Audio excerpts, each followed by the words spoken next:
നമ്മുടെ സമൂഹം ജീർണതയുടെ ഒരു ആഴക്കടലിലാണോ? ചിലപ്പോഴെങ്കിലും നമുക്കെല്ലാവർക്കും അങ്ങനെ തോന്നാറുണ്ടല്ലേ? ഇന്ന് നമ്മൾ പരിശോധിക്കാൻ പോകുന്നത് അത്തരത്തിലുള്ള വളരെ ശക്തമായൊരു വിമർശനമാണ്.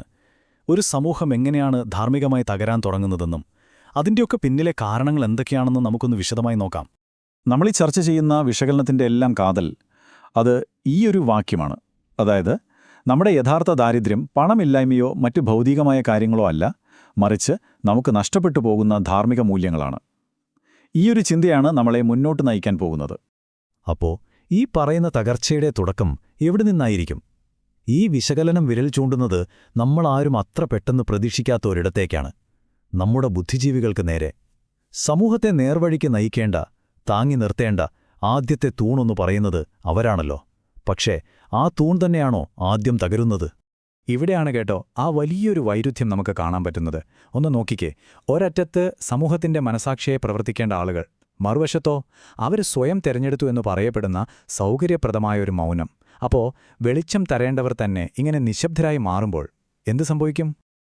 പക്ഷേ ഇതൊരു വെറും മൗനമല്ല. വെറുതെ മിണ്ടാതിരിക്കുന്നതിനേക്കാൾ എത്രയോ അപകടം പിടിച്ച ഒന്നാണിത് എന്നാണ് ഈ വിശകലനം പറയുന്നത്. ഇത് തെറ്റുകൾക്ക് നേരെ കണ്ണടയ്ക്കുക മാത്രമല്ല, ആ തെറ്റുകളെ ന്യായീകരിക്കാൻ വേണ്ടി പുതിയ സിദ്ധാന്തങ്ങളൊക്കെ ഉണ്ടാക്കി ജനങ്ങളെ തന്നെ കബളിപ്പിക്കുന്ന ഒരുതരം വഞ്ചനയായി മാറുന്നു. അപ്പോ ബുദ്ധിജീവികൾ ഇങ്ങനെ നിശബ്ദരാകുമ്പോൾ ഉണ്ടാകുന്ന ഒരു ശൂന്യതയുണ്ടല്ലോ, ആ ഒരു ഗ്യാപ്പിലേക്ക് ആരാണ് കയറി വരുന്നത്? സമൂഹത്തെ നയിക്കേണ്ട രണ്ടാമത്തെ തൂണായ സാമൂഹിക നേതൃത്വങ്ങളിലേക്കാണ് നമ്മളിനി നോക്കാൻ പോകുന്നത്.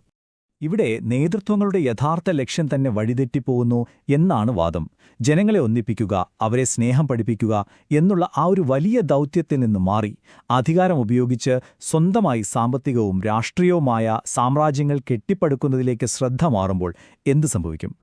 ഈ സാമ്രാജ്യം കെട്ടിപ്പടുക്കുക എന്നത് വെറുമൊരു വാക്കല്ല. നോക്കൂ, ആത്മീയത പോലും ഒരു കച്ചവട വസ്തുവായി മാറുന്നു. സാധാരണക്കാരന്റെ വിശ്വാസം വിറ്റ് കാശാക്കുന്നു. പിന്നെ അധികാരത്തിലിരിക്കുന്നവരുമായിട്ട് കൈകോർക്കുന്നു. അപ്പോൾ പിന്നെ യഥാർത്ഥ ജനാധിപത്യമൊക്കെ പോയിട്ട് പകരം ചിലരെ മാത്രം പ്രീണിപ്പിക്കുന്ന രാഷ്ട്രീയത്തിലേക്ക് കാര്യങ്ങൾ പോകും. അവസാനം എന്താവും? ആര് ജയിക്കണം, എവിടെ വികസനം വരണം എന്നൊക്കെ തീരുമാനിക്കുന്നത് പോലും വർഗീയമായ കണക്കുകൂട്ടലുകളായി മാറും. അപ്പോൾ ഈ ബുദ്ധിജീവികളും നേതാക്കന്മാരുമൊക്കെ ഇങ്ങനെ വഴി തെറ്റിപ്പോകുമ്പോൾ ഇതിൻ്റെ എല്ലാം ഭാരം അവസാനം ആരുടെ തലയിലാ വരുന്നത്? വേറെ ആരുടെയുമല്ല, നമ്മളെപ്പോലെയുള്ള സാധാരണക്കാരുടെ. അവരുടെ ദൈനംദിന ജീവിതത്തിൽ ഇതിൻ്റെയൊക്കെ പ്രത്യാഘാതങ്ങൾ എങ്ങനെയാണ് കാണാൻ കഴിയുന്നത് എന്ന് നമുക്ക് നോക്കാം. ഇവിടെ നമുക്ക് ആ വലിയ ഗ്യാപ്പ് കൃത്യമായിട്ട് കാണാൻ പറ്റും. മുകളിൽ പണ്ഡിതന്മാർ വാക്കുകൾ കൊണ്ട് അമ്മാനമാടുന്നു, രാഷ്ട്രീയക്കാർ വാഗ്ദാനങ്ങൾ കോരിച്ചൊരിയുന്നു. പക്ഷേ താഴെ സാധാരണക്കാരന്റെ ജീവിതമോ? അത് കൂടുതൽ കൂടുതൽ ദുരിതത്തിലേക്ക് പോകുന്നു.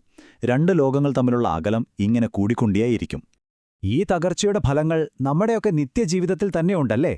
നീതി കിട്ടണമെങ്കിൽ പണമുണ്ടാവണം എന്നൊരവസ്ഥ വരുന്നു. ചെറിയൊരു സർക്കാർ കാര്യത്തിന് പോലും കൈക്കൂലി കൊടുക്കേണ്ടി വരുന്നു.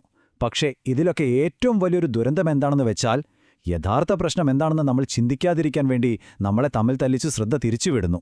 ഇതിലെ ഏറ്റവും സങ്കടകരമായൊരു സത്യം എന്താണെന്ന് വെച്ചാൽ, ഈ തകർച്ചയിൽ നമ്മളെല്ലാവരും ഒരു തരത്തിലല്ലെങ്കിൽ മറ്റൊരു തരത്തിൽ ഭാഗമാണ് എന്നുള്ളതാണ്. അറിവുള്ളവനെന്തു ചെയ്യുന്നു? അവൻ ആ അറിവ് സ്വന്തം കാര്യത്തിനു വേണ്ടി ദുരുപയോഗം ചെയ്യുന്നു.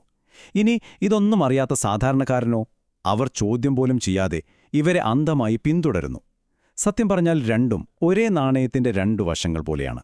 ശരി, ഇത്രയൊക്കെ പ്രശ്നങ്ങൾ കേട്ടുകഴിയുമ്പോൾ സ്വാഭാവികമായും തോന്നും, ഇനിയിപ്പോൾ പ്രതീക്ഷയ്ക്ക് വല്ല വകയുമുണ്ടോ എന്ന്. ഉണ്ട്. ഭാഗ്യത്തിന് ഈ വിശകലനം ഒരു രോഗം കണ്ടെത്തുന്നതിൽ മാത്രം ഒതുങ്ങി നിൽക്കുന്നില്ല. അതിനൊരു പരിഹാരവും കൂടി മുന്നോട്ട് വയ്ക്കുന്നുണ്ട്. അപ്പോ മാറ്റം എവിടെയാണ് തുടങ്ങേണ്ടത്? നമുക്ക് നോക്കാം. മാറ്റത്തിലേക്കുള്ള വഴിക്ക് പ്രധാനമായിട്ടും 3 പടികളാണുള്ളത്. ഒന്നാമത്തേത്, ഓരോ വ്യക്തിയും അവരവരുടെ ഉള്ളിലേക്ക് നോക്കുക. മറ്റുള്ളവരെ കുറ്റം പറയുന്നതിന് മുൻപ് സ്വന്തം സ്വാർത്ഥത മാറ്റിവെക്കുക. അതാണ് സ്റ്റെപ്പ് 1. ഇനി രണ്ടാമത്തേത്, നേതാക്കന്മാർ പറയുന്നതെല്ലാം കണ്ണുമടച്ച് വിശ്വസിക്കാതെ അതിനെ വിമർശനാത്മകമായിട്ട് കാണാനും ചോദ്യം ചെയ്യാനും തുടങ്ങാം. മൂന്നാമതായി, സമൂഹത്തിന്റെ വേദന ശരിക്കും മനസ്സിലാക്കുന്ന പുതിയ ശബ്ദങ്ങളെ, പുതിയ നേതാക്കളെ താഴെത്തട്ടിൽ നിന്ന് നമ്മൾ തന്നെ വളർത്തിക്കൊണ്ടുവരണം. ചുരുക്കി പറഞ്ഞാൽ, മാറ്റം മുകളിൽ നിന്ന് താഴോട്ടല്ല വരേണ്ടത്, നമ്മളിൽ ഓരോരുത്തരിലുമാണ് അത് തുടങ്ങേണ്ടത്. അപ്പോൾ അവസാനം ഈ വിശകലനം നമ്മുടെയെല്ലാം മുന്നിലേക്ക് വെക്കുന്നത് ഒരൊറ്റ ചോദ്യമാണ്. മറ്റാരൊക്കെയോ കളിക്കുന്ന ഒരു ചെസ് ബോർഡിലെ വെറും കരുക്കളായി ഇങ്ങനെ നിന്നുകൊടുത്താൽ മതിയോ നമുക്ക്? അതോ ഈ കളി തന്നെ മാറ്റിയെഴുതാൻ നമുക്ക് സാധിക്കുമോ? ഇതിനുള്ള ഉത്തരം പറയേണ്ടത് ഞാനല്ല, നിങ്ങളുമല്ല, നമ്മൾ ഓരോരുത്തരുമാണ്. എന്താണ് നിങ്ങളുടെ അഭിപ്രായം? ഒന്ന് ചിന്തിച്ചു നോക്കൂ.